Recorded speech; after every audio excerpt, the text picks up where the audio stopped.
It's kind of fitting that a season to forget for Hardik Pandya as far as the Indian Premier League was concerned ended with an 18-run loss to the Lucknow Super Giants that would ensure that they finished right at the bottom of the table for the second time in 3 seasons. But then there was more bad news waiting for Pandya after the match, because it turns out that he copped a ban, a 1-match suspension for maintaining a slow over rate for the 3rd time this particular season. Now, it is in many ways shocking, and why exactly that's the case? Well, that's what we're going to delve into in this particular video. But let's first take a look at what exactly were the reasons behind this particular offense coming up, and then of course we'll take a look at why it is admittedly just a little bit of a surprise. First off, the reason he was banned is because this was his 3rd over rate offense in the 2024 season. The regulations for this are simple. The first time you're fined 12 lakhs. The second time, the captain is fined 24 lakhs, and the players also have a certain fine. And then the 3rd time, the captain is handed a 30 lakh fine and a 1-match ban. Now, this time around, the 1-match ban is an automatic thing, and because unfortunately MI are not going to be playing any more games in this particular season, the fine will carry over to the first game of next season. In fact, so strict is the rule in this regard that even if MI were to, let's say, trade Hardik Pandya to another franchise, Hardik would have to serve out that 1-match ban for his new franchise. Not saying it's happening, just saying that that is the way the rule functions in this particular case. But when exactly did the BCCI become so strict?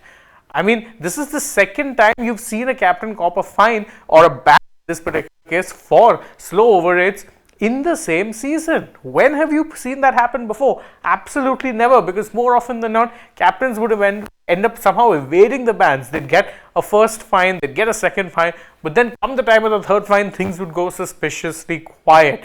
What it is showing you is that the BCCI is suddenly becoming a lot more strict when it comes to handing out these kind of bans, because again, you're looking at the players in question. You have a Hardik Pandya, you've got a Rishabh Pant. Both are grade A or A+ contracted players of the BCCI, and both of them have had to serve a 1-match suspension due to maintaining slow over rates.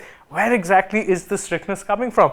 Is it coming from the broadcasters realizing that enough is enough? The longer the matches go, the more people tend to tune out, the later it gets.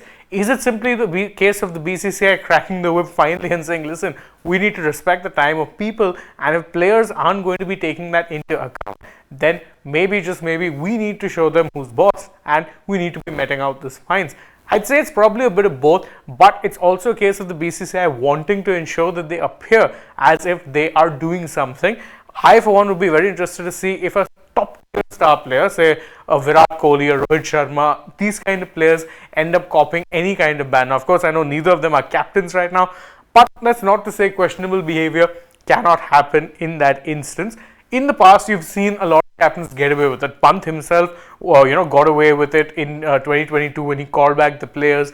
MS Dhoni got away with it when he stormed onto the field in 2019. So, top-tier star players have previously been evading punishment. Seems less likely now, but again, I'm going to wait for a while and judge before I can conclusively say with all further or with no doubts that, listen, the BCCI has turned a corner and they're going to be treating everyone exactly the same. But what are your thoughts on the entire matter? You can let us know that in the comments below, and don't forget to like this video, share it with your friends, subscribe to the channel, tap that bell icon, follow us on social media. We're on Instagram, Twitter and Facebook. Don't forget to download the SportsTech app, and if you're already on the channel, go ahead, check out some other videos we've done as well. For now, from my side though, it is goodbye.